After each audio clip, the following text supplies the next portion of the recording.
Hello दोस्तों, आपका अपने YouTube चैनल मैथ्स हंगामा में बहुत बहुत स्वागत है। दोस्तों, आज के इस वीडियो में आप सीखने वाले हैं मैथ प्रैक्टिस सेट 20 का, यानी railway group D practice set volume 2, जिसे SK झा सर द्वारा लिखा गया है। और इसका आज सेट 20 का मैथ देखने जा रहे हैं आप, और पूरे 25 क्वेश्चन यानी 46 से लेकर के 70 तक का। तो वीडियो में शुरू से अंत तक बने रहें और अच्छे अच्छे चीज आप सीखते रहें। और हाँ, इससे पहले का वीडियो आप नहीं देखे हैं तो इस वीडियो के डिस्क्रिप्शन बॉक्स में जाइए, वहां पे उन सभी का लिंक दिया गया है। और मेरा टेलीग्राम चैनल ज्वाइन करना चाहते हैं तो उसका भी लिंक डिस्क्रिप्शन बॉक्स में, वहां से जाकर के आप ज्वाइन हो सकते हैं। तो आइए बिना देर किए हुए हम लोग शुरू करते हैं इसका पहला क्वेश्चन। पहला क्वेश्चन है कि दो संख्याओं का योगफल 84। दो संख्याओं का योगफल क्या है कि 84 है, यानी आप कह सकते हैं कि पहली संख्या a है और दूसरी संख्या b है, ये दोनों का योग कितना है तो 84। एलसीएम 144 और एचसीएफ 12 है, तो वे संख्याएं कौन सी? जब एलसीएम दिया हुआ रहे और एचसीएफ दिया हुआ रहे तो एचसीएफ से हम लोग संख्या बनाते हैं। जैसे एचसीएफ 12 है तो 12 के साथ एक बार a को गुना करेंगे और फिर 12 के साथ यानी एचसीएफ में एक बार b से गुना करेंगे। और देखिएगा यहाँ पे कि पहली संख्या गुने दूसरी संख्या, पहली संख्या गुने दूसरी संख्या बराबर होता है लौसा गुने मौसा, लौसा गुने मौसा, यानी एलसीएम गुने एचसीएफ। तो एलसीएम 144 है और एचसीएफ 12 है। देखिएगा 12 से 12 कैंसिल हो जाएगा और 12 से इसको काटिएगा तो 12 बार में, यानी ए गुने बी का वैल्यू क्या आ जाएगा तो 12 आ जाएगा। ठीक है, अब यहां से देखिएगा कि ए गुने बी बराबर कितना तो 12। हम लोगों से पूछा है कि वे संख्याएं कौन कौन सी हो सकती है। अब यहां देखिएगा कि a गुने b, इसको हम लोग ऐसे तोड़ेंगे तो एक हो जाएगा आपका 4 3 12, एक हो जाएगा आपका 12 गुने 1, एक हो जाएगा 6 दूनी 12, ये हो गया आपका। ठीक है, तो वही जोड़ा संभव होता है जिसका HCF 1 हो, वही जोड़ा संभव होगा जिसका HCF 1 हो। तो देखिए 4 और 3 का HCF क्या होगा तो 1 होगा, ये जोड़ा संभव है। 12 और 1 का HCF जो होगा 1 होगा, और 6 देखिए 6 और 2 का HCF क्या हो जाएगा 2 हो जाएगा, तो यह जोड़ा संभव नहीं होगा। अब हम लोगों से पूछा है कि संख्या क्या होगा, तो सोचिए यहाँ पे कि दो संख्याओं का योग क्या है 84 आना चाहिए, ये भी ध्यान में रखना है। तो यहाँ पे देखिए एक संख्या हम लोग 12a माने थे, तो a बराबर अगर 4 लेते हैं और b बराबर 3 लेते हैं तो यहाँ देखिए 12 गुने 4 और 12 गुने 3, तो 12 चौके 48 और 12 तिहाई 36, ये दोनों को जोड़ने के बाद कितना आना चाहिए तो 84 आना चाहिए। तो 8 6 14 के 4, 4 3 7 1 8, 84 आ गया ना। इसका मतलब क्या कि वह दोनों संख्या कौन है तो 48 और 36 है, या 36 और 48 है, जो कि आपके ऑप्शन में दिया गया है 48 और 36, ऑप्शन नंबर सी में, यही आपका आंसर हो जाएगा। अगला क्वेश्चन देखिएगा। अगला क्वेश्चन है कि 10% वार्षिक ब्याज की दर से 2 वर्ष का साधारण ब्याज 400 रुपए है, तो उसी दर से उतने ही समय का उसी धनराशि पर चक्रवृद्धि ब्याज क्या होगा। अब यहां पे समझिएगा कि साधारण ब्याज हम लोग कैसे निकालते हैं तो दर गुने समय, तो दर 10% है और समय 2 वर्ष है, दोनों को गुना करेंगे तो कुल ब्याज हो जाएगा 10 दूनी 20%, 20% कुल ब्याज आ गया, जबकि कुल ब्याज दिया हुआ है साधारण ब्याज 400, दोनों बात यहां से बराबर होगी। अब देखिए 20 से काटेंगे तो 20 दूनी 40, यानी 20 बार में 1% का वैल्यू हो गया 20, तो 100% बराबर क्या होता है मूलधन होता है, तो ये हो जाएगा आपका 2000, यानी 2000 यहां से मूलधन निकल करके आ गया, यानी प्रिंसिपल इसका। अब यहां पे समझिएगा कि बोला है कि 10% वार्षिक ब्याज की दर से, यानी उतने ही समय का उसी धनराशि पर चक्रवृद्धि ब्याज क्या होगा। अब चक्रवृद्धि ब्याज पूछ रहा है, उसी दर से उतना ही समय का और उतना ही रेट है ना, चक्रवृद्धि ब्याज पूछ रहा है। तो देखिएगा कि 10% ही है, तो 10% बराबर क्या होता है 1/10 होता है, आपको पता होना चाहिए। अब देखिएगा कि नीचे वाला क्या होता है मूलधन होता है, ऊपर वाला ब्याज होता है, तो ये दोनों को जोड़ेंगे तो 11/10 हो जाएगा। अब ऊपर वाला मिश्र धन हो गया और नीचे वाला मूलधन हो गया। अब देखिए जितना समय दिया हुआ है ना उतना पावर चढ़ाएंगे, तो 2 वर्ष है तो 2 पावर चढ़ाएंगे, 11 के स्क्वायर 121 और 10 के स्क्वायर 100। अब यहां पे समझिएगा कि मिश्र धन में से मूलधन घटाते हैं तो ब्याज आता है, यानी कॉस्ट प्राइस सीआई जो आता है कंपाउंड इंटरेस्ट यानी चक्रवृद्धि ब्याज, वह कितना हो जाएगा? तो देखिएगा यहाँ पे कि 121 में से 100 घटाएगा तो 21 बचेगा, यानी 21 यूनिट। कितना आ गया? तो 21 यूनिट आ गया। अब यहाँ पे समझिए कि मूलधन जो है वह हर में दिया गया है, यानी हर बराबर मूलधन है। तो यहाँ पे देखिएगा 100 यूनिट दिया हुआ है मूलधन, तो 100 यूनिट मूलधन है, जबकि मूलधन कितना? तो 2000। बात बराबर, 2 जीरो से 2 जीरो कैंसिल, 1 यूनिट का वैल्यू हो गया 20। 1 यूनिट का कितना हो गया वैल्यू? 20 हो गया।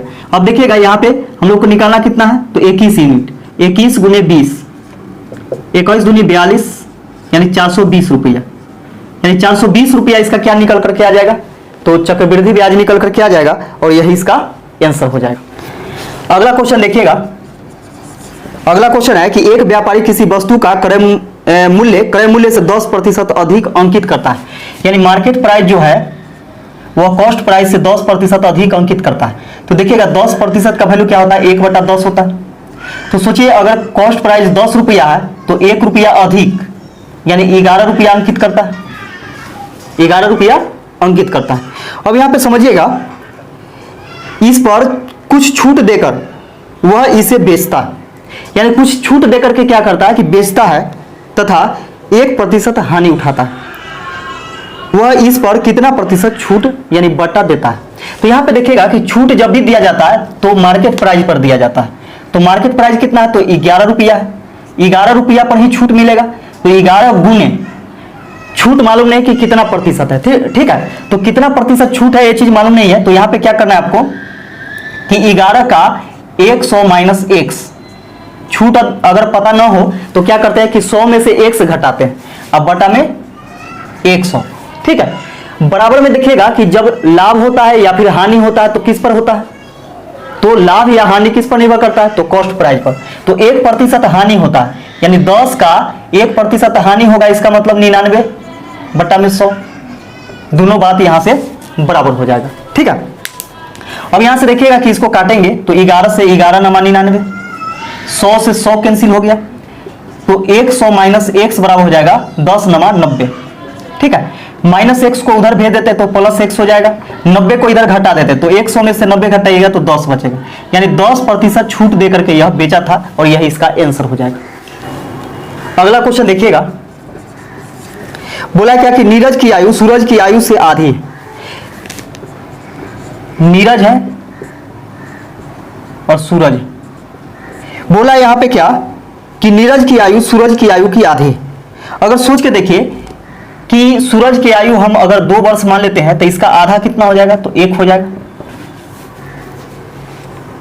यदि नीरज की आयु से 8 वर्ष घटाया जाता है तथा सूरज की आयु में 5 वर्ष बढ़ाया जाता है तो सूरज की आयु नीरज से 5 गुना अधिक होगी।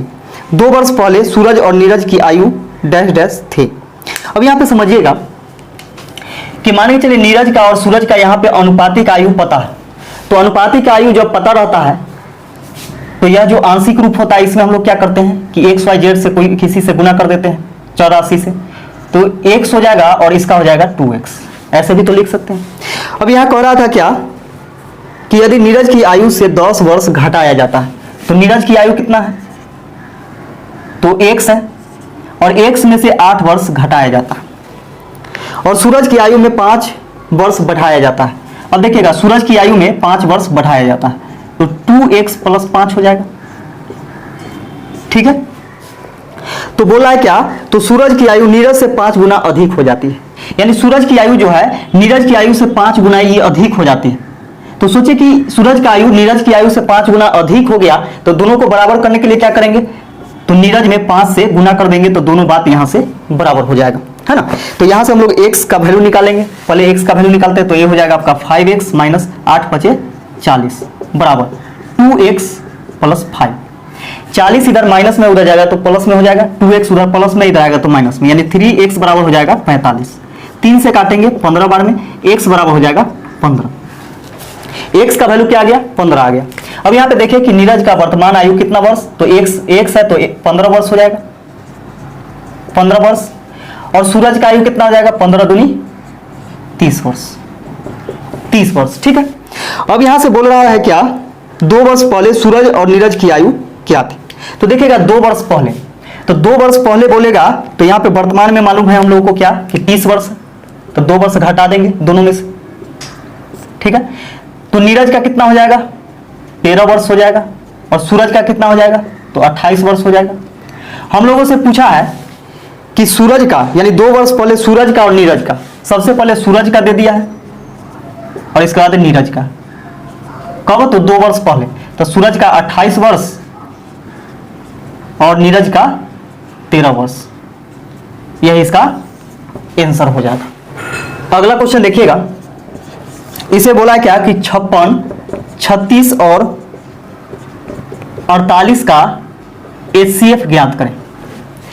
तो ऐसा प्रश्न जब भी पूछे तो हम लोग ऑप्शन का सहारा लेते हैं। तो ऑप्शन नंबर ए में है 7, बी में है 8, सी में है 4 और डी में है 6। अब यहां पे देखिएगा कि ऑप्शन से कैसे बनाएंगे। तो HCF जब भी निकालना हो, यानी मौसा जब भी निकालना हो, तो आप जानते होंगे कि वह बड़ी से बड़ी संख्या जो कि तीनों को काट दे, वह बड़ी से बड़ी संख्या जो कि तीनों को काट दे। तो देखिए यहाँ पे चारों ऑप्शन में सबसे बड़ी संख्या कौन दिख रहा है, 8 दिख रहा है। तो 8 से 48 कट रहा है, 56 कट रहा है, लेकिन 36 कट रहा है क्या, नहीं कट रहा है, तो 8 नहीं होगा, ठीक है। अब इससे देखिए, इससे जस्ट छोटा, यानी तीनों में अब बड़ा कौन है तो 7 है, तो क्या 7 से कटेगा क्या 56, 7 8 56 कट रहा है, 36 कट रहा है क्या 7 से, नहीं कटेगा, तो ये भी गया। अब ये दोनों में देखिए कि कौन बड़ा है, तो 6 बड़ा है, तो 6 से 9 बार में 6 9 54, 6 10 60 नहीं कटेगा, 6 से जो है 56 नहीं कटेगा, तो 6 से 56 नहीं कटेगा, तो ये भी गया। अब बच गया कौन 4, तो ये तो होबे करेगा, जब तीनों ऑप्शन चला गया तो 4 से तो होबे करेगा, 4 से देखिए काट करके तीनों कट जाएगा, तो ऑप्शन नंबर सी आपका आंसर हो जाएगा। अगला क्वेश्चन देखिएगा, अगला क्वेश्चन है 51 नंबर। इसमें दिया गया है कि sine 5 sine square 75 degree plus में 5 sine 15 degree into cos 75 degree plus 2 tan 45 degree, इसका मान पूछ रहा है कि क्या होगा। देखिएगा यहां पे कि 5 साइन स्क्वायर 75 डिग्री प्लस, यहां पे क्या करते हैं इसको कि साइन को कॉस में बदल देते हैं, कॉम्प्लीमेंट्री एंगल के द्वारा हम लोग क्या करते हैं, यानी पूरक कोण के द्वारा इसको हम लोग बदल देते हैं। तो ये हो जाएगा आपका 5, ये हो जाएगा आपका साइन 90 माइनस थीटा, 90 में से कितना घटा दे कि 15 आ जाएगा, तो 75 घटाएंगे तो 75 डिग्री है ना, तो साइन 90 माइनस थीटा पर तोड़ दिए इंटू कॉस 75 डिग्री प्लस में 2 tan 45 डिग्री। अब देखिएगा यहां पे कि 5 साइन स्क्वायर 75 डिग्री प्लस में 5, अब देखिएगा यहां पे कि साइन 90 माइनस थीटा बराबर क्या होता है, कॉस थीटा होता है, यानी कॉस 75 डिग्री हो जाएगा इंटू कॉस 75 डिग्री पहले से है प्लस में 2 tan 45 डिग्री। अब यहां से देखिएगा कि 5 साइन स्क्वायर 75 डिग्री प्लस में 5, अब देखिएगा यहां पे कि cos theta into cos theta बराबर क्या हो जाएगा, cos स्क्वायर थीटा हो जाएगा। तो इसको हम लोग लिख सकते हैं कि cos square 75 degree, cos square 75 degree, ये दोनों को गुना कीजिएगा तो cos theta into cos theta बराबर क्या हो जाएगा, cos स्क्वायर थीटा हो जाएगा, यानी cos स्क्वायर 75 डिग्री प्लस में 2 tan 45 डिग्री। अब देखिएगा यहां कि 5 दोनों में से हम कॉमन ले लेते हैं, तो बच गया कितना, तो साइन स्क्वायर 75 डिग्री अब प्लस में कॉस स्क्वायर 75 डिग्री प्लस में 2 इंटू tan 45 का मान क्या होता है, तो 1 होता है, tan 45 डिग्री का मान क्या होता है, तो 1 होता है। अब यहां पे देखिएगा कि 5 और इतना का मान क्या होता है, sine square theta plus cos square theta बराबर 1 होता है, ठीक है। तो गुने 1 प्लस में 2 एकम 2, तो 5 एकम 5 प्लस 2 कितना हो जाएगा 7 हो जाएगा और यही आपका आंसर हो जाएगा। अगला क्वेश्चन देखिएगा। अगला क्वेश्चन है कि एक बेलन के वक्र पृष्ठीय क्षेत्रफल 880 वर्ग सेंटीमीटर तथा इसकी ऊंचाई 14 सेंटीमीटर है, तो बेलन की त्रिज्या ज्ञात कीजिए। यहां पे देखिए कि एक बेलन के वक्र पृष्ठीय क्षेत्रफल दिया गया, तो देखिएगा कि बेलन के वक्र पृष्ठीय क्षेत्रफल बराबर होता है 2 पाई आर एच, 2 पाई आर एच होता है। ठीक है, अब यहां से देखिएगा कि एक बेलन के वक्र पृष्ठीय क्षेत्रफल दिया गया कितना, तो 880 वर्ग सेंटीमीटर यानी सेंटीमीटर स्क्वायर। अब यहां पे देखिए कि 2 गुने पाई का मान 22/7 गुने इसका तो ऊंचाई भी दे दिया गया यानी h बराबर दे दिया गया 14, r निकालना है यानी त्रिज्या निकालना है, गुने h जो है वह 14 सेंटीमीटर, 14 सेंटीमीटर। अब यहां से हम लोग क्या करते हैं कि इसको काटते हैं, सेंटीमीटर से सेंटीमीटर 1 कट जाएगा, 22 से कट जाएगा, 22 चौके 88 यानी 40 बार में कट जाएगा। इसके बाद इसको कटिएगा तो 7 से 7 दूनी 14, 2 से इसको कटिएगा 20 दूनी 40, 2 से फिर काटिएगा तो 10 बार में, तो r बराबर क्या हो जाएगा 10 सेंटीमीटर यानी त्रिज्या जो निकल करके आ गया कितना, तो 10 सेंटीमीटर और यही आपका आंसर हो जाएगा। अगला क्वेश्चन देखिएगा। अगला क्वेश्चन है कि x + y = 18, x + y = 18, y + z, y + z = 12 और z + x = 20। तो हम लोगों से पूछा है कि x + y + z बराबर क्या होगा, x + y + z बराबर 1, ये चीज पूछा जा रहा है। अब यहां पे समझिएगा कि ये तीनों समीकरण को हम लोग क्या करते हैं कि अगर जोड़ देते हैं, यानी अगर जोड़ते हैं तो देखिएगा 2x होगा प्लस 2y होगा प्लस 2z होगा बराबर, इधर जोड़िएगा तो कितना हो जाएगा 2 3 1 4 1 2 1 3 1 4 42। ठीक है, ये सबको जोड़िएगा तो कितना आ जाएगा 42 आ जाएगा। अब यहां पे समझिएगा, सॉरी यहां पे 18 है, इसका वैल्यू जो है x + y का वैल्यू है 18, इसका वैल्यू 18 है, तो ये सबको जोड़ेंगे 18, इसका तो 12 20। ठीक है, तो ये सबको जोड़िएगा ना तो ये सब आ जाएगा आपका 8 2 10 के 0, 2 1 3 1 4 1 5 50 हो जाएगा। अब यहां से देखिए कि 2 अगर हम कॉमन ले लेते हैं तो x + y + z बराबर कितना 50, 2 से कटिएगा तो 25 दूनी 50, 25 बार में, तो x + y + z बराबर निकल करके कितना आ गया 25 और यही तो आपका आंसर हो गया, क्योंकि यही चीज पूछ रहा था कि x + y + z बराबर क्या होगा, तो 25 हो जाएगा। अगला क्वेश्चन देखिएगा। अगला क्वेश्चन पूछा है हम लोगों से कि a अनुपात b अनुपात c बराबर, a अनुपात b अनुपात c बराबर दे रखा है 2 अनुपात 3 अनुपात 4 और बोला है कि तीनों का योग यानी a प्लस, देखेगा कि a + b + c बराबर 81, a + b + c बराबर 81 है, तो पूछ रहा है कि a का मान क्या होगा। अब यहां पे देखिए कि तीनों का अनुपात दिया हुआ है, तीनों संख्या का अनुपात, जबकि तीनों का योग दे दिया है। तो यहां पे हम लोग देखते हैं कि अनुपातिक योग कितना है, तो 4 3 7 और 2 9, अनुपातिक योग 9 है, जबकि तीनों का योग कितना है 81, दोनों बात बराबर, 9 से 9 9 81, अनुपात 1 बराबर हो जाएगा 9। अनुपात 1 का वैल्यू कितना आ गया, तो 9 आ गया। हम लोगों से पूछा है कि c का मान सॉरी a का मान क्या होगा, यानी a का मान पूछा है, तो देखिएगा a का मान कितना है, तो अनुपात में 2 है, अनुपात 1 का वैल्यू 9, तो 2 का वैल्यू कितना 2 × 9, 9 दूनी 18 और यही आपका आंसर हो जाएगा। अगला क्वेश्चन देखिएगा। एक टैंक में कुछ भरने वाले तथा कुछ खाली करने वाले नलों की कुल संख्या 12, प्रत्येक भरने वाला नल टैंक को 6 घंटे में भर सकता है तथा प्रत्येक खाली करने वाला नल टैंक को 12 घंटे में खाली कर सकता है। यदि सभी नलों को एक साथ खोल दिया जाए तो टैंक 4 घंटों में भर जाता है। पानी भरने वाले नलों की संख्या ज्ञात कीजिए। यहां पे देखिएगा कि भरने वालों की संख्या, माना कि x भरने वाला, अगर x नल है भरने वाला x नल है, तो खाली करने वाला कितना होगा? तो देखिएगा कि खाली करने वाला और भरने वाला दोनों मिलाकर के 12 गो है।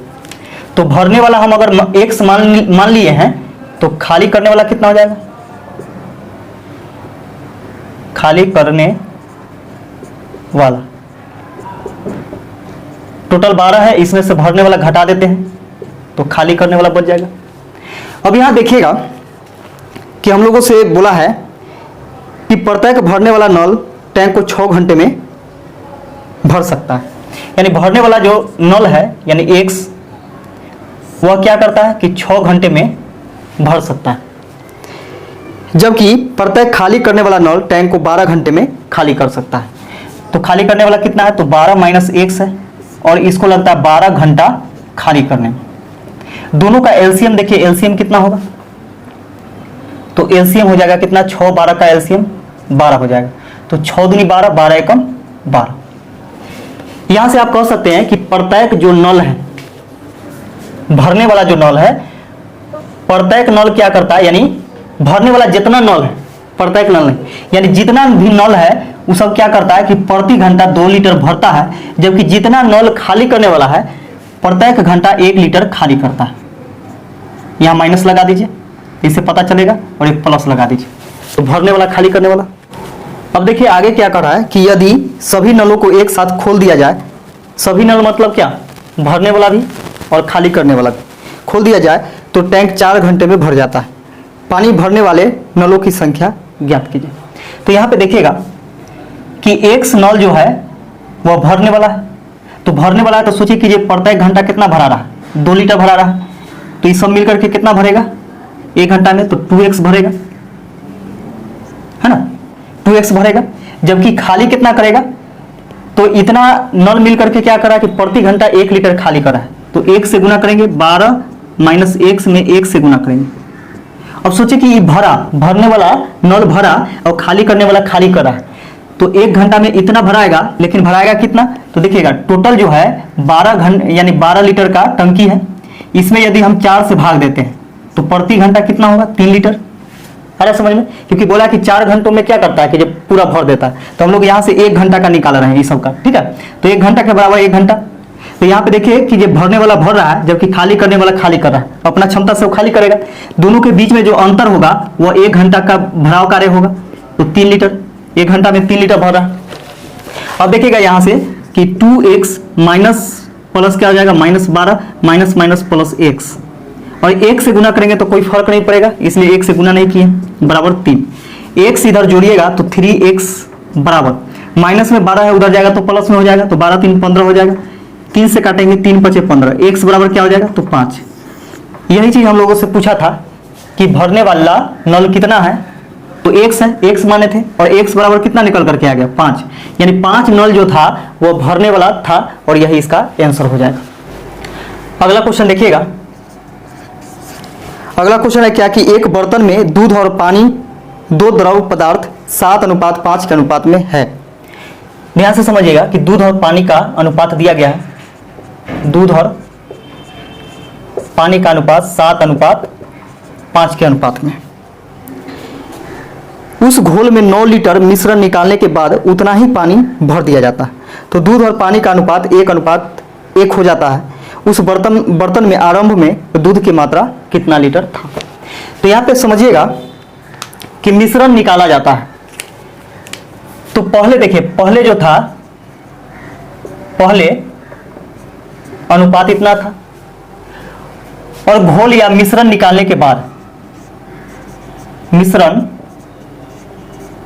निकालने के बाद भी अनुपात क्या होगा कि 7:5 ही होगा। 7:5 ही होगा। आपको पता होना चाहिए कि मिश्रण में से अगर कुछ भाग निकाल लेते हैं तो उसके अनुपात में कोई फर्क नहीं पड़ता, यानी उसके अनुपात में कोई चेंज नहीं होता। जितना अनुपात पहले था उतना ही अनुपात अभी भी होगा, लेकिन निकाला गया कितना? तो 9 लीटर। अब जिसके कारण क्या होता है कि 1:1 के अनुपात में हो जाता है। कब? जब 9 लीटर मिश्रण निकाला जाता है और उतना ही दूध डाल दिया जाता है। यानी उतना ही पानी, अच्छा पानी भर दिया जाता है, सॉरी पानी उतना ही भर दिया जाता है, ठीक है। तो उतना ही पानी भर दिया जाता है। तो देखिए पानी भरा गया तो विपरीत सोचेंगे, दोनों का अनुपात बराबर हो गया। तो विपरीत सोचेंगे, जैसे पानी उतना ही भरा गया है तो विपरीत सोचेंगे कि दूध के बराबर दूध करेंगे, क्योंकि दूध जितना पहले था उतना अभी भी है। निकालने के बाद जितना पानी में भरा गया है दूध तो उतना ही होगा। तो देखिएगा कि दूध पहले 7 था, तो 7 के बराबर करने के लिए क्या करेंगे कि इसमें 7 से गुना करेंगे। ये हो जाएगा आपका 7, ये भी हो जाएगा 7। अब यहां से देखिए कि जब पानी कितना इसमें डाला गया, पानी कितना डाला गया, तो जितना मिश्रण निकाला गया था उतना ही पानी डाला गया। तो सोचिए यहां पे कि कितना निकाला गया, कितना डाला गया इसमें, पहले 5 था अब हो गया 7, तो अनुपात 2 पानी डाला गया है, जबकि उतना ही भाग क्या किया गया था, तो निकाला गया था। तो कितना भाग, तो 9 लीटर। तो अनुपात 2 बराबर कितना हो जाएगा 9, अनुपात 1 बराबर हो जाएगा 9/2। अनुपात 1 का वैल्यू कितना हो गया 9/2 हो गया। अब यहां पे देखिएगा कि हम लोगों से पूछा है कि उस बर्तन में आरंभ में दूध की मात्रा कितना लीटर था। तो यहां पे देखिए कि अभी कितना है, तो 7 और 7 14 लीटर है। तो अनुपात में 14 है, तो अनुपात 1 का वैल्यू कितना 9/2, तो 14 का वैल्यू कितना हो जाएगा 14 गुने 9/2 हो जाएगा। इतना लीटर अभी है ना, अभी इतना लीटर टोटल है। और इसमें दूध कितना था, तो देखिए दूध कितना था, तो 7 लीटर था, कितना में, तो 7 5 12 में। तो इतना का के मतलब गुना, 7 भाग कुल कितना भाग में, तो 7 5 12 भाग में 7 भाग दूध था प्रारंभ में। तो यहां से आप लिख लीजिए कि आरंभ या प्रारंभ, तो लिखते हैं प्रारंभ में दूध की मात्रा बराबर, ठीक है, प्रारंभ में दूध की मात्रा बराबर। अब यहां से आप निकालिएगा तो 2 से काटेंगे, 2 सते 14, क्योंकि ये गुना में ही है ना, इसको काट सकते हैं आप, इसको काटिएगा तो 3 से 3 तिहाई 9, 3 चौके 12, अब नहीं कटने वाला है। तो हो जाएगा आपका 7 21, 21 में 7 से गुना करेंगे तो 7 एकम 7, 7 दूनी 14, 147/4, 4 तिहाई 12, कितना बच जाएगा 2 बचेगा 27, 4 छक 24, 3 बचेगा 3/4 लीटर। यानी प्रारंभ में दूध की मात्रा कितना था, तो 36.3/4 लीटर था, और यही इसका आंसर हो जाएगा। अगला क्वेश्चन देखिएगा, बोला क्या कि 2 कार किसी स्थान से एक साथ क्रमशः 10 किलोमीटर प्रति घंटा और 8 किलोमीटर प्रति घंटा की चाल से चलना आरंभ करती है। देखिए पहला कार जो है वो 10 किलोमीटर प्रति घंटा, जबकि दूसरा कार 8 किलोमीटर प्रति घंटा की चाल से चलना प्रारंभ करती है, तथा दूसरी कार प्रत्येक घंटे के बाद अपनी चाल में 1/2 किलोमीटर प्रति घंटा की वृद्धि कर लेता है। अब देखिएगा यहाँ पे कि बोल रहा है कि दूसरी कार जो है वह प्रत्येक घंटा के बाद अपना चाल में 1/2 किलोमीटर प्रति घंटा की वृद्धि करती है। कितनी दूरी पर दूसरी कार पहली कार को पार कर जाएगी। तो देखिए दूसरी कार पहली कार को पार कर जाएगी, तो देखिएगा यहाँ पे, तो जहां पे दोनों मिलेगा वहीं पे उसको पार करेगा। तो समझिए कि माना कि समय निकाल लेते हैं कि n घंटा में वह पार करेगा, माना कि n घंटा में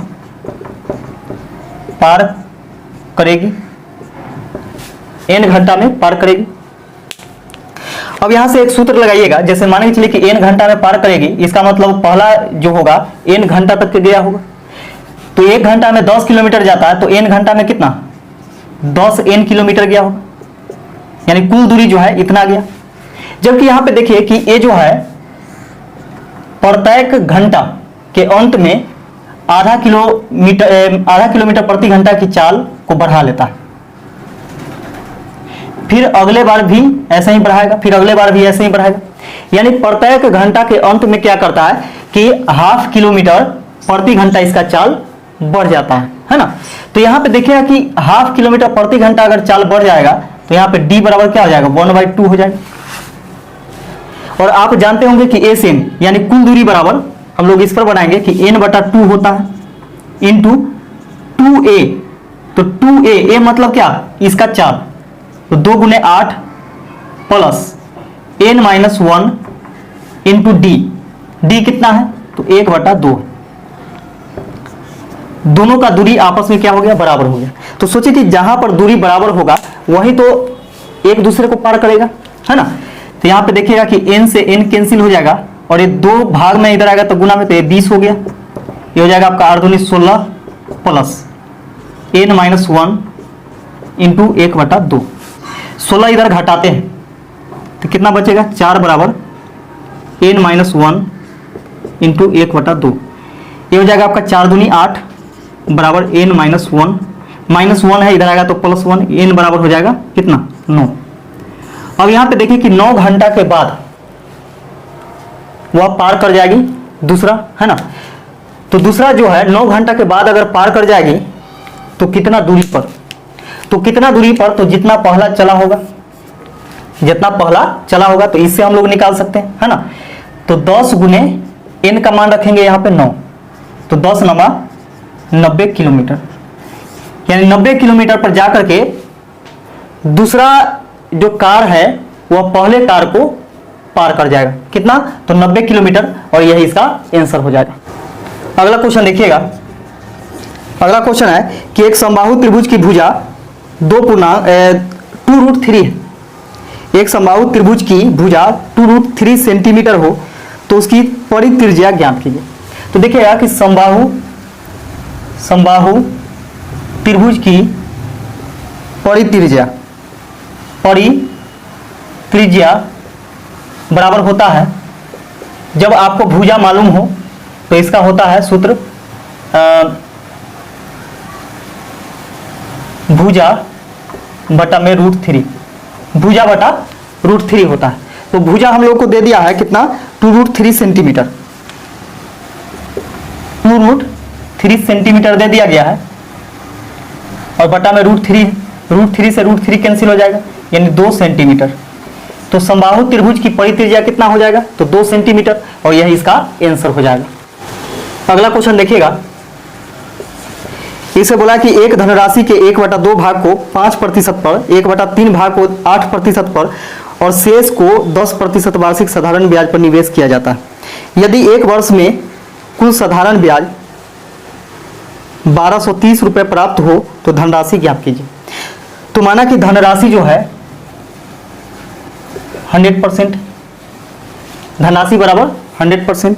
अब यहां से देखिएगा कि 1/2 भाग,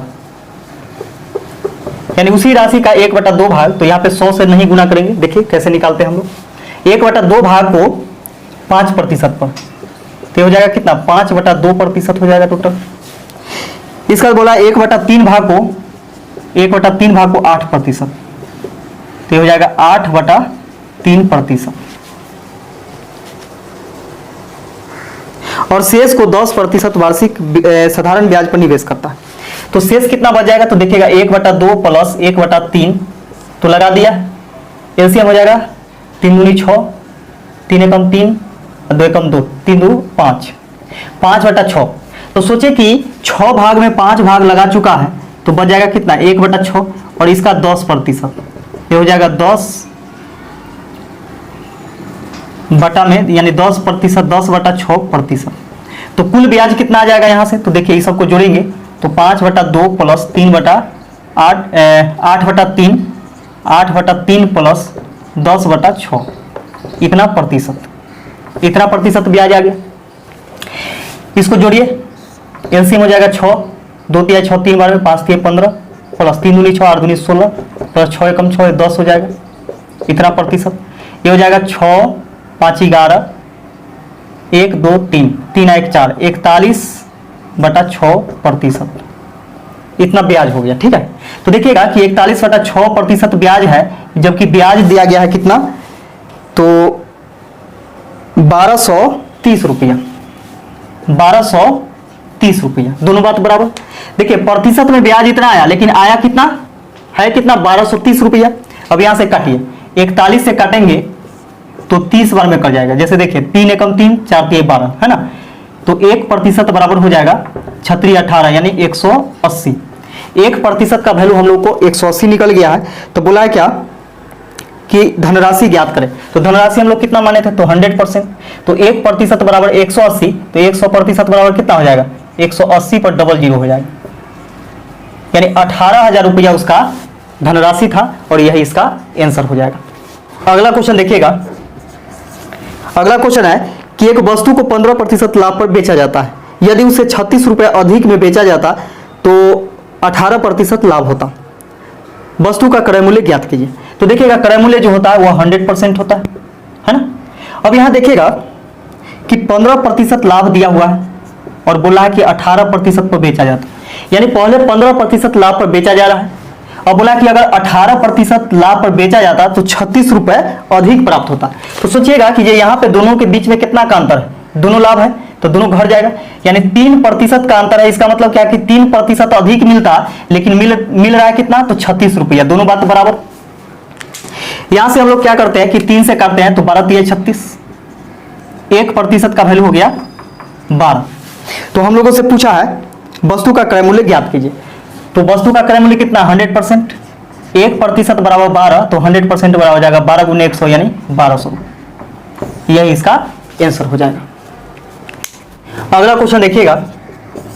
इसे बोला क्या कि एक परीक्षा में उपस्थित हुए 300 छात्रों के औसत अंक 45 है, उत्तीर्ण छात्रों की औसत अंक 27 है, जबकि अनुत्तीर्ण छात्रों के औसत अंक 27 है, जबकि उत्तीर्ण छात्रों के औसत अंक 54 है। अनुत्तीर्ण छात्रों की संख्या ज्ञात कीजिए। तो देखिएगा यहाँ पे कि फेल है और पास। अनुत्तीर्ण मतलब क्या, फेल, और पी से पास यानी उत्तीर्ण। तो देखिए अनुत्तीर्ण छात्रों का औसत कितना है, 27, यानी फेल का है 27, जबकि पास का कितना है, तो 54, औसत अंक 54 है। और जो है कुल विद्यार्थियों का औसत अंक कितना है, तो 45। इसके बीच में रखेंगे, यहां से एलिगेशन मेथड लगा देंगे। यहां से इसको घटाइएगा, 54 में से 45 घटेगा तो 9 बचेगा, 45 में से 27 घटाइएगा तो 18 बचेगा। 9 एकम 9, 9 दूनी 18, 1:2 हो गया। देखिएगा यह जो अनुपात आता है यह कुल विद्यार्थियों की संख्या आता है। तो 2:3 अनुपात में योग है कुल विद्यार्थियों का, यानी फेल और पास दोनों मिलाकर के 3 है, जबकि है 300, दोनों बात यहां से बराबर हो जाएगा। 3 से काटेंगे 3 एकम 3, 3 एकम 3, अनुपात 1 बराबर हो जाएगा 100। अब हम लोगों से पूछा है कि अनुत्तीर्ण छात्रों की संख्या ज्ञात करें, यानी फेल जो किया है उसका संख्या, तो अनुपात में 1 है और 1 का वैल्यू कितना, तो 100। तो 100 छात्र क्या हुआ है, अनुत्तीर्ण हो गया है, यही इसका आंसर हो जाएगा। अगला क्वेश्चन देखिएगा। बोला क्या कि किसी क्लब में पुरुषों और महिलाओं का अनुपात 2:3 है। पुरुषों और महिलाओं का अनुपात है 2:3। उस क्लब में 50 महिलाएं और शामिल हो जाने पर यह अनुपात 3:5 हो जाता है। तो आरंभ में क्लब में कितनी महिलाएं थी। तो यहां देखिएगा कि अनुपात जो होता है आंशिक वैल्यू होता है, इसमें 4 से गुणा कर दीजिए, 2x और ये हो जाएगा 3x। अब यहाँ पे देखिएगा कि अनुपात को आप बटा में भी लिख सकते हैं, तो इसको हम लिख सकते हैं 2x बटा 3x। अब यहाँ बोला है क्या कि 50 महिलाएं शामिल हो जाती है, तो पहले महिला जो थी वह 3x थी, अब शामिल हो गई यानी जोड़ दीजिए 50। अब जो अनुपात हो जाता है वह कितना हो जाता है, 3:5 हो जाता है। तो 3:5 को आप लिख सकते हैं 3/5, दोनों बात यहां से बराबर हो गया।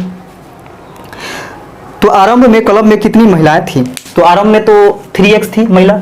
अब यहां से हम लोग निकालते हैं, तो इसको गुना कीजिएगा तो हो जाएगा 5 दूनी 10x बराबर 3 से दोनों में गुना होगा, 3 तिया 9x प्लस 5 तिया 15, 150। 9x इधर आकर के घर जाएगा तो x बराबर हो जाएगा 150।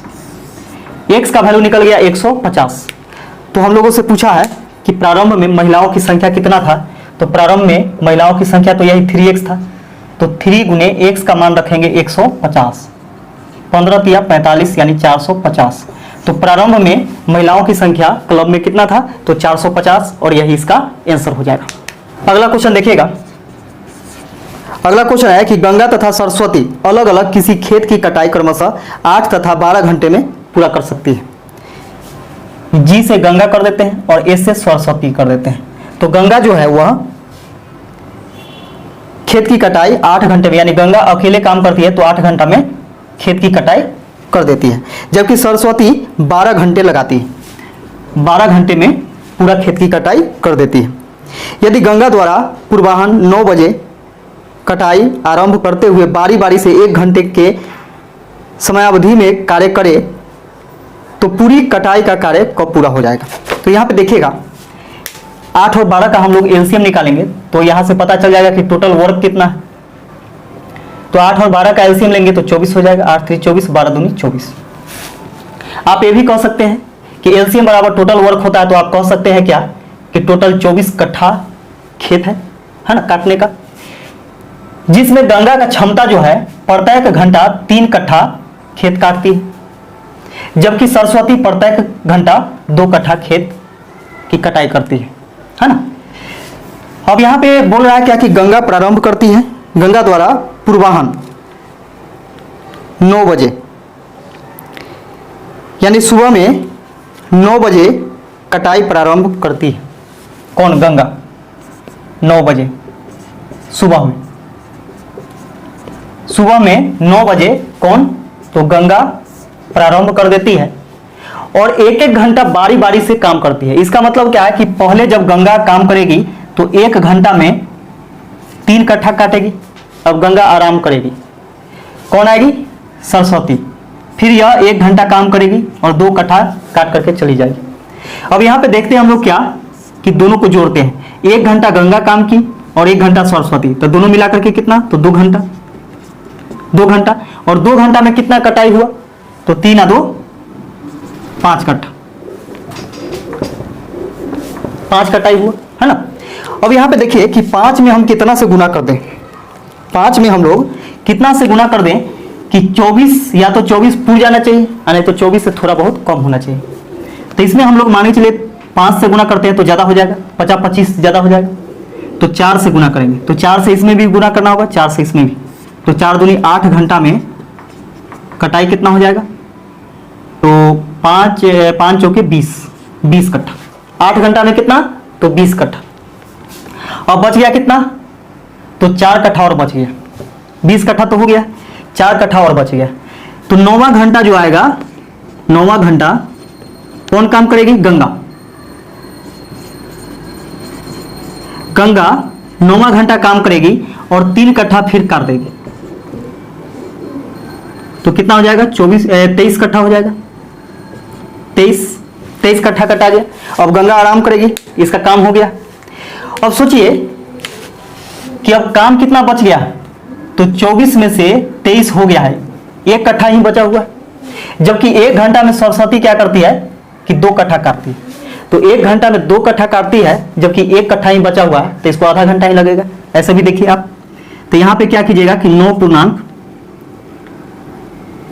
जो बचा हुआ काम ऊपर और क्षमता नीचे, यानी 9.5 घंटा में काम समाप्त हो जाएगा।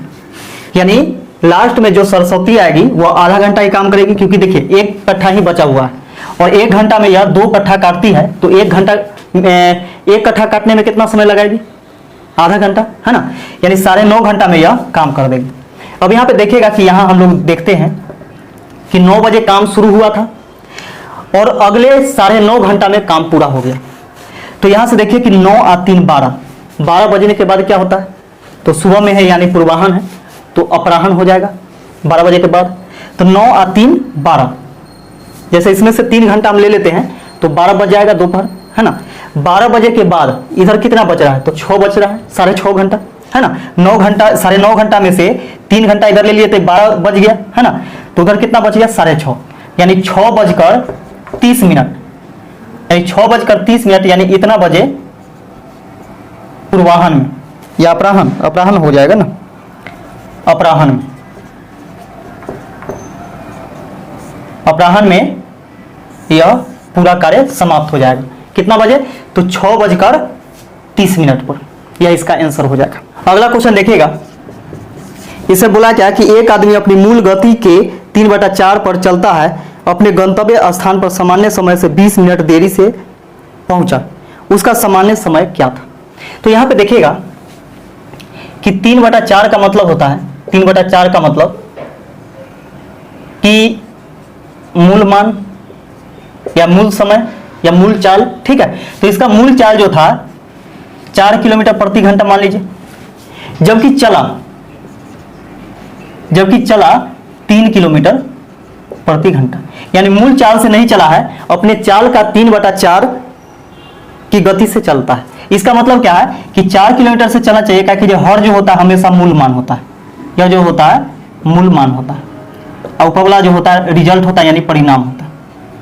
हमेशा ध्यान में रखिएगा। चलना था उसे 4 किलोमीटर प्रति घंटा, लेकिन चला कितना, 3 किलोमीटर प्रति घंटा, जिसे क्या होता है कि अपने गंतव्य स्थान पर सामान्य समय से 20 मिनट देरी से पहुंच जाता है। अब यहां पे समझिएगा कि एक चाल है, और चाल के उल्टा क्या होता है, समय होता है। चाल के उल्टा क्या होता है, समय। तो हो जाएगा 3 इधर हो जाएगा, 4 उधर हो जाएगा। अब देखिएगा कि ये जितना समय उसको लेना चाहिए उससे कितना अधिक समय लिया, तो अनुपात में 1 अधिक लिया, अनुपात में 1 अधिक लिया, लेकिन 20 मिनट देरी से पहुंचा है। इसका मतलब 20 मिनट अधिक लिया है समय। अनुपात 1 का वैल्यू कितना हो गया, 20 हो गया। अब बोला क्या कि उसका सामान्य समय क्या था। सामान्य समय मतलब क्या है कि अगर वह सही चाल से चलता, जितना उसका चाल था उस चाल से चलता, तो समय कितना लगता। तो यहां पे देखिए कि अनुपात 1 बराबर 20 है, 20 मिनट, तो 3 बराबर क्या हो जाएगा, यही ना समय है, यानी सामान्य चाल से चलता तो समय इतना लगता। तो 3 गुने 20 यानी 20 तिहाई 60 मिनट। तो ऑप्शन में देखिए 60 मिनट है, या फिर 60 मिनट बराबर 1 घंटा होता है। तो देखिए 60 मिनट ही दिया हुआ है, ऑप्शन नंबर बी आपका आंसर हो जाएगा। अगला क्वेश्चन देखिएगा, इसे बोला क्या कि 2 रेलगाड़ियां जिनकी चाल 3:4 के अनुपात में है। पहली रेलगाड़ी है और यह दूसरी रेलगाड़ी है, और इसके चाल का अनुपात दे दिया है, चाल का अनुपात 3:4 दे दिया है। समांतर पटरियों पर विपरीत दिशा में जा रही है। समांतर पटरी पर विपरीत दिशा में जा रही है, इसका मतलब क्या कि एक उधर से आ रही है, एक इधर से जा रही है। यदि प्रत्येक रेलगाड़ी एक खंभे को 5 सेकंड में पार कर ले, यानी प्रत्येक रेलगाड़ी जो है 5 सेकंड में खंभा को पार कर लेती है, तो कितने समय में वे एक दूसरे को पार कर लेंगे। तो सोचिए कि यहां पे 5 सेकंड यानी समय दे दिया गया है कि 5 सेकंड में ये भी एक खंभा को पार करेगी, एक पोल को, जबकि दूसरा रेलगाड़ी भी 5 सेकंड में ही पार करेगी। तो सोचिए कि चाल भी मालूम है और समय भी मालूम। तो यहां से हम लोग दूरी निकाल सकते हैं क्या। दूरी बराबर क्या होता है, चाल गुने समय होता है। ये दोनों को गुना करेंगे तो 5 के 15 हो जाएगा, 15 मीटर मानिए, ठीक है। और ये हो जाएगा इसका कितना, 5 चौके 20। इसका दूरी का अनुपात हो गया 15:20 हो गया। अब बोला कि अब देखिए बोला है तो कितने समय में वह एक दूसरे को पार कर जाएगी। तो कितने समय में, यानी समय पूछ रहा है, टाइम, कितना समय में वह एक दूसरे को पार कर जाएगी। तो सोचिएगा कि एक दूसरे को कितना समय में पार कर जाएगी। तो आप जानते होंगे कि विपरीत चाल क्या होता है, जुड़ता है, यानी विपरीत दिशा में अगर ट्रेन क्रॉस करती है तो चाल जुड़ जाता है। तो सोचिए कुल दूरी कितना है, और समय बराबर क्या होता है, दूरी बटा चाल होता है, यानी दूरी बटा चाल। और दूरी कितना है, तो 15, 20, 35 मीटर मान लीजिए, है ना। और इसका चाल कितना है, तो 4 और 3 7, क्योंकि दोनों जुड़ जाएगा। तो मीटर प्रति सेकेंड हो गया, 7 × 5 = 35, यानी 5 सेकेंड में, 5 सेकेंड में यह एक दूसरे को भी पार कर जाएगी, और यही इसका आंसर हो जाएगा। अगला क्वेश्चन देखिएगा, इसे बोला क्या कि गलती से 2 संख्याएं 23 तथा 11 के स्थान पर 32 तथा 12 ले लेने पर 100 संख्याओं का औसत 30 निकाला गया। तो सोचिए कि औसत यानी एवरेज जो था, गलती से है 30, गलती करने के बाद ये 30 है, ठीक है। तो सही एवरेज हम लोगों से पूछ रहा है, ये गलती वाला लेना था उसको कितना, तो 23 और 11, लेकिन ले लिया कितना 32 और 12, 32 और 12 ले लिया। तो यहां पे समझिएगा कि सही में इतना लेना था और गलती से इतना ले लिया। तो इसका कुल योग करते हैं, तो ये हो जाएगा आपका 34, और इसका कुल योग कीजिएगा तो हो जाएगा 4 3 1 4 44। अब सोचिए कि कितना अधिक ले लिया, कितना अधिक चला गया। आप ये भी सोच सकते हैं कि देना था 34 रुपया, लेकिन दे दिए उसको कितना 44 रुपया, इसका मतलब 10 रुपया अधिक दिए। और औसत मतलब क्या होता है कि सभी के लिए बात बराबर होता है, औसत जो होता है सभी के लिए बात बराबर होता है। तो कुल संख्या कितना है 100 है, तो 100 में भी बांटा जाएगा, यानी कुल संख्या 100 है तो प्रत्येक में बांटा जाएगा, यानी 100 से भाग दीजिएगा तो प्रत्येक पर कितना असर पड़ेगा, तो 1/10 यानी 0.1। 0.1 का कमी सब में होगा, क्योंकि सोचिए कि ज्यादा दे दिया गया है ना, तो ज्यादा देने के कारण ये औसत है। तो अब जो औसत होगा यानी सही औसत जो होगा, तो जो काम यानी समझिए कि जब प्रत्येक में जितना का कमी हो रहा है उतना ही औसत में कमी होगा। तो 30 में से घटा दीजिएगा 0.1, 30 में से 0.1 घटेगा तो कितना बच जाएगा 29.9 बच जाएगा, और यही आपका आंसर हो जाएगा। यानी सही एवरेज जो होगा 29.9 हो जाएगा, और यही इसका आंसर हो जाएगा। अगला क्वेश्चन देखिएगा, इसे बोला क्या कि बहुपद ax square plus bx plus c के शून्यकों का योग क्या है। तो शून्यकों का योग पूछ रहा है, तो आप जानते होंगे कि अल्फा और बीटा जो होता है वह दो शून्यक होता है इसका, है ना। तो उनका योग पूछा है, यानी अल्फा प्लस बीटा का मान पूछा है।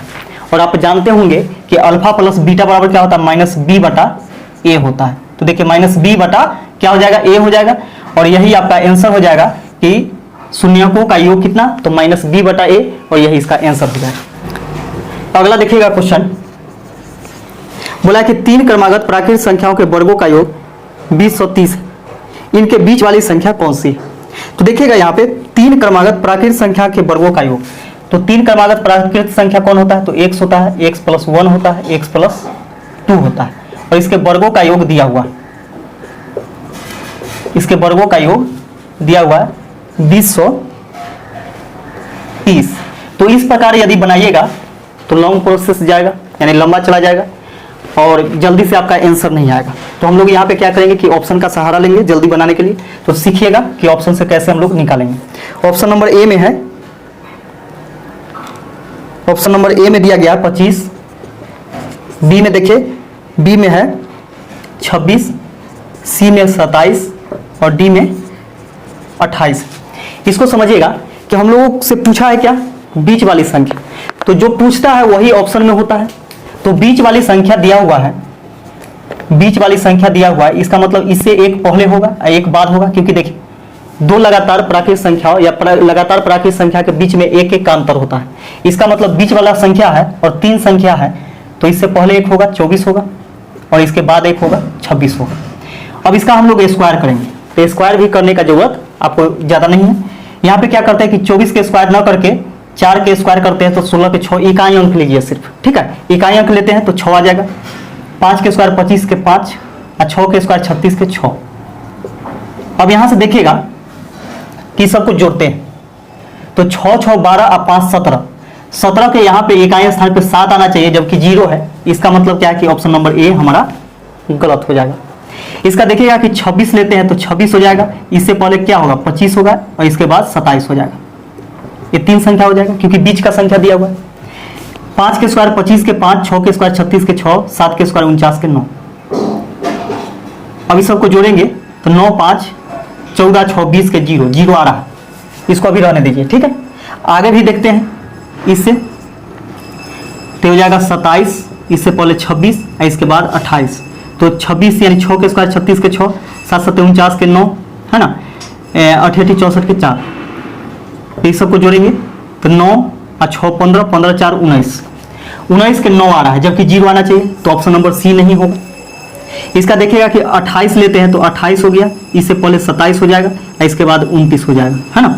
अब यहाँ पे देखिएगा कि 7 के स्क्वायर 49 के 9, 8 के स्क्वायर 64 के 4, 9 के स्क्वायर 81 के 1, तो 9 1 10, 10 4 14 के 4 होना चाहिए, जबकि 0 है, तो ऑप्शन नंबर डी भी नहीं होगा, है ना। कौन हो जाएगा, तो ऑप्शन नंबर बी आपका आंसर हो जाएगा। 25 के स्क्वायर कीजिए, 26 के स्क्वायर कीजिए और 27 के स्क्वायर कीजिए, सबको जोड़िएगा तो 20 और 30 आपका आ जाएगा। आप करके देखिएगा और कमेंट करके हमें जरूर बताइएगा। अगला क्वेश्चन देखिएगा, निर्देश दिया गया, आपको दिख रहा होगा, पाई चार्ट का है कि विभिन्न देश ABCDEF से आए छात्रों के एक विशिष्ट सेमिनार में भाग लिया।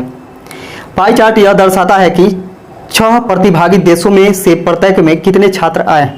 इस आरेख का अध्ययन करें और निम्नलिखित प्रश्नों का उत्तर दें। देखिएगा कि F जो है, F देश से आया है 5, E से आया है 10, D से आया है 5, C से आया है 15, B से आया है 20, A से आया है 25। तो यहाँ पे पूछ रहा है कि छात्रों का सबसे बड़ा दल किस देश से था, तो A देश से था, क्योंकि 25 है, इससे ज़्यादा किसी में नहीं है, तो A हो जाएगा और ऑप्शन नंबर A में दिया गया है, इसलिए ऑप्शन नंबर A आपका आंसर हो जाएगा। इस वीडियो का लास्ट क्वेश्चन देखिएगा, बोला क्या कि यदि त्रिभुज PQR का परिकेंद्र O है, त्रिभुज जो है PQR त्रिभुज PQR का परिकेंद्र जो है O है, परिकेंद्र मतलब ये बीच वाला केंद्र बिंदु। अब यहां पे देखिएगा, त्रिभुज PQR का परिकेंद्र O है तथा कोण QOR, कोण QOR, PQR यहां पे लिखिए, इसको लिख देते हैं PQR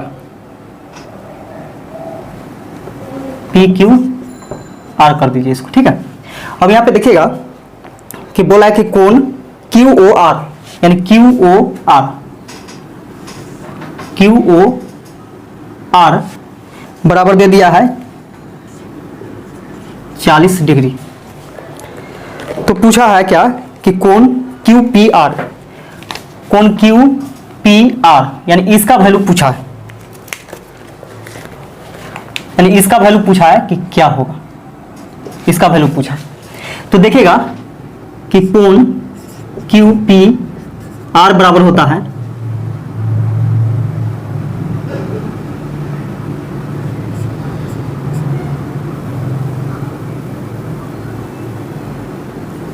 कोण QO है, QOR का आधा, या फिर आप कह सकते हैं कि जो होता है QOR जो है ए वाला, इसका 2 गुना होता है, तो ये भी कह सकते हैं कि इसका ये आधा होता है।